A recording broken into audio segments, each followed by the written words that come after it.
How people treat us is their karma. How we react is ours. Dr. Wayne Dyer. Hey everybody, Yogi Chevy here, and I am explaining step 4 in my 8-step process of healing after emotional trauma. And step 4 is don't react. And I'm going to couple this step with my yogic vow of ethics, which is, as a yogi, I vow not to react. And I vow not to react in anger. And I vow not to react when I'm hurt. And I vow to not use my voice in violence. And I would consider that anything when I am trying to punish somebody with my voice. And a lot of that is like reminding people of their past in a very hurtful way. I would consider that's using my voice for violence, right? And anything for me, don't react is like the most awesome step ever, and it is a work in progress. You know what I mean? Like, I saw this, where I would feel something and then I would react, and the more harshly I felt about something, or the more hurtful I felt about myself, the more I would react in very harsh ways and just not thinking. And what I saw was like, my feelings always lie. I think that I'm going to get from feeling them what I want. And what I want is to feel loved again and to feel secure, right? Especially in a relationship that's damaged.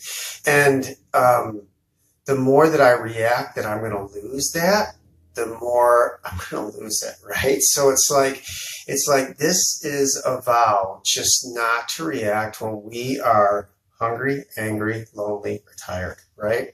So in those situations, we vow to give ourselves 20 minutes, vow to give ourselves 40 minutes, an hour, a couple of days to sit and maybe get in counsel with people, sit and meditate on it.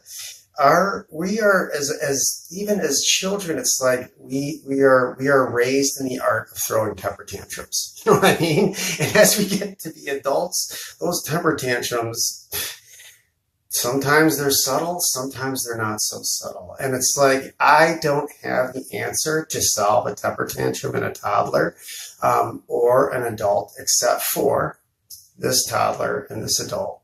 You know what I mean? Like, I can stop now just by understanding that principle, understanding that whenever I act out, and just from seeing it over and over again in my life, where I would react harshly to somebody to try to get them to come back to my life. And then it was like, yeah, man, they're running the other way, and they should, right? I mean, who wants to be talked to like that? And I also say that when we can do it on a big scale, so when I can do that on a scale with like, a bad breakup, or if I can do that on a scale of just, my daily dealings with people, it's like when I am slow to react, my life just goes so much smoother. It's like we can sit in counsel with the Most High, you know what I mean? And